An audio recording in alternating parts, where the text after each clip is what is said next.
This is my daughter, Nevaeh. She is the architect of the family, the builder. She builds all the chicken coops with her dad. My other daughter is 11. She is the middle one. She is the veterinarian. She takes care of any animals that get sick. And what we're going to be showing you on video is how we do a transfer from moving our little chicks from their inside brooder to their outside cage for the first time. And actually, we have quite a few steps. We have our incubator inside where we currently have some eggs incubating. These are some chicks that we got from Red Barn that we have in the brooder. They're the younger ones. The other ones we also got from Red Barn. They're a little bit older. But we are going to be putting all of them outside at one time because these little boogers up here are ready for some grass. Normally we would be moving them from up here to down here, but they don't want to be in there. So we're going to put them in the outside cage. Let's see how it goes. And there we go. That's our vet tech. So what the girls are doing now is grabbing the baby chicks from the cage and taking them out to the new outside coop.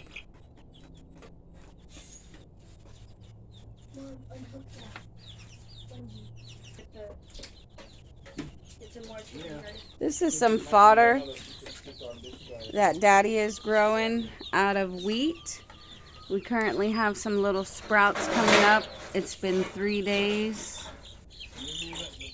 We will be feeding all of this to our chicks once it's ready. This is our farm dog, Fire. He loves keeping an eye on the chicks.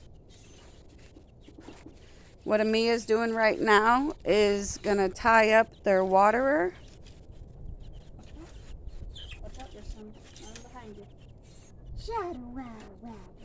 While they're putting the rest of the baby chicks in, I'm gonna go around the yard and show you the rest of our other coops.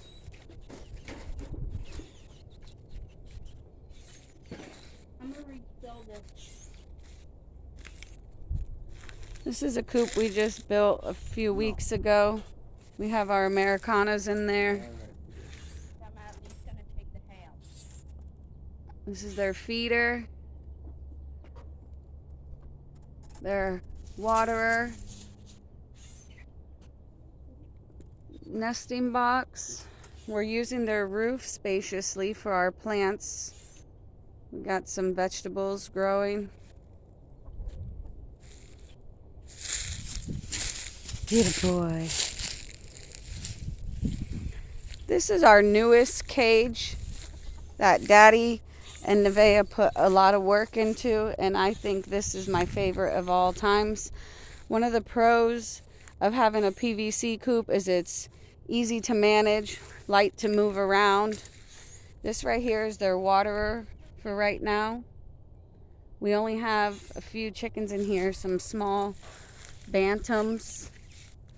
We also have a Brahma that's in the middle, and we have a Golden Lace Wyandotte in the back.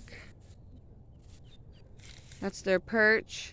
This is their automatic feeder. It holds quite a bit of food, and I think this is the happiest we've been with a feeder so far. We haven't noticed any waste. So far so good. And got the tarp on top. Everything's secure from predators.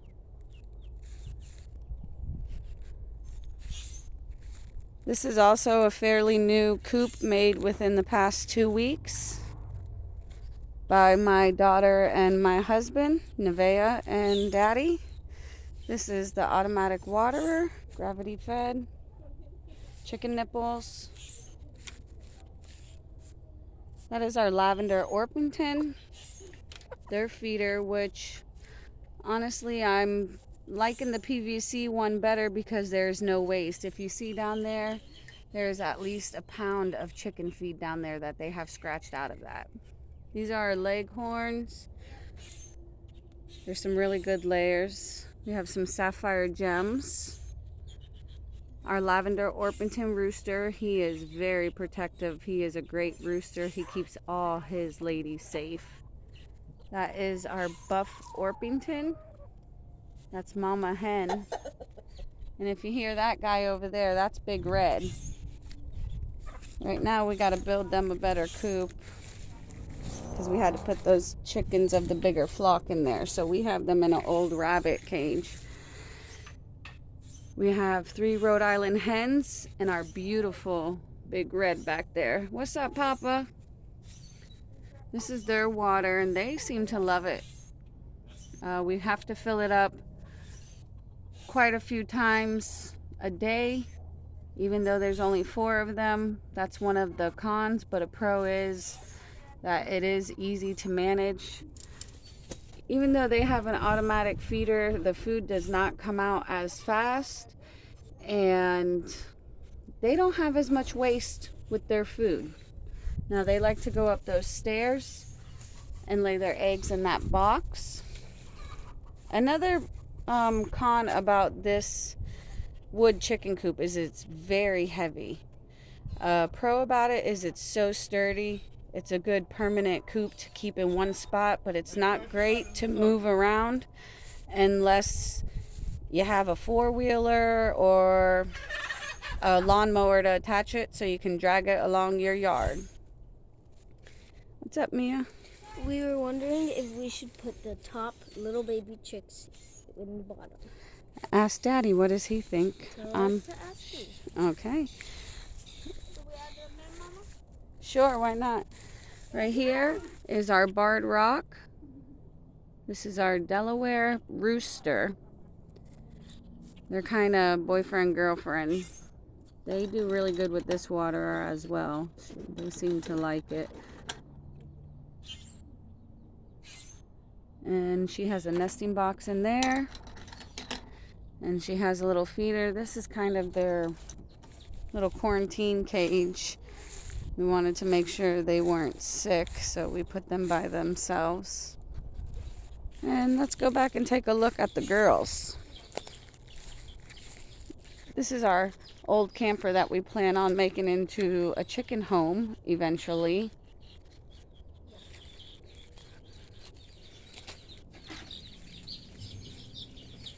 And as you can see, the girls have their feeder in there, their water, and they're getting to work scratching. And they're putting both sets of babies together. We're gonna see how that works out, if the smaller ones do okay with the bigger ones. If so, we'll leave them how they are, and they have a new life outside. Oh yes, I know they need a light at nighttime. That's why we hooked it up as the tiny outside brooder.